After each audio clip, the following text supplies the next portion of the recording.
Dans ce qui est concret, il y a cette idée que l'Europe devrait aussi s'occuper de notre patrimoine. À la suite de l'incendie de Notre-Dame, vous allez recevoir aujourd'hui même les ministres des Affaires européennes des 28 pour leur proposer un mécanisme de coopération pour le patrimoine. C'est quoi ?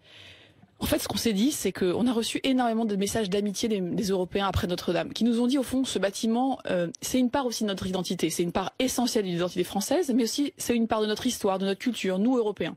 Et donc avec Franck Riester, on reçoit les ministres de la Culture, les ministres des Affaires européennes, et ce qu'on se dit aujourd'hui, c'est trois choses. Quand il y a une situation d'urgence, comment on partage nos expertises ?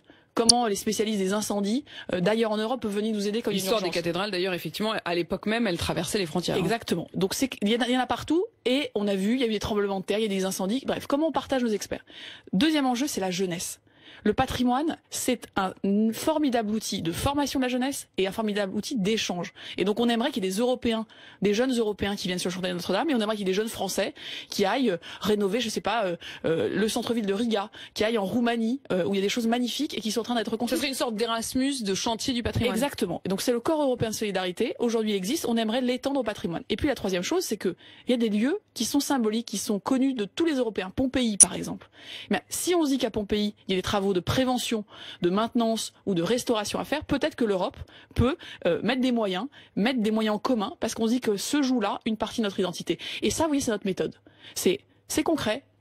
On parle de l'avenir. On parle de l'avenir pas avec des discours, pas avec des choses, vous voyez, que je peux vous expliquer de manière qui concerne la vie des gens et qui nous montrent que si on s'unit, si on met en commun des choses qui nous rassemblent, eh ben on peut faire avancer l'Europe. Ils sont d'accord, les Européens? Bien sûr. Vous avez déjà, j'imagine, commencé les discussions, même si vous les formaliserez tout à l'heure. On va échanger avec des associations, l'association Rempart, par exemple, qui avec Gabriel Attal travaille à faire justement venir les jeunes sur les chantiers de patrimoine. Ça marche déjà. On a des super résultats et donc on voudrait, là c'est un bon exemple qu'on voudrait étendre. On va aussi parler donc de cet échange d'expertise. La Commission européenne y réfléchit. Et ce qu'on veut, c'est le faire. Donc les Européens qui viennent sont très enthousiastes. Et ils sont aussi très contents qu'on leur propose de faire d'un événement de Notre-Dame quelque chose qui est pérenne, qui profite à tous les pays. C'est pas juste venez nous aider, nous Français, mais c'est aussi comment cet événement peut nous dire des choses sur l'Europe et comment on peut faire avancer le sujet.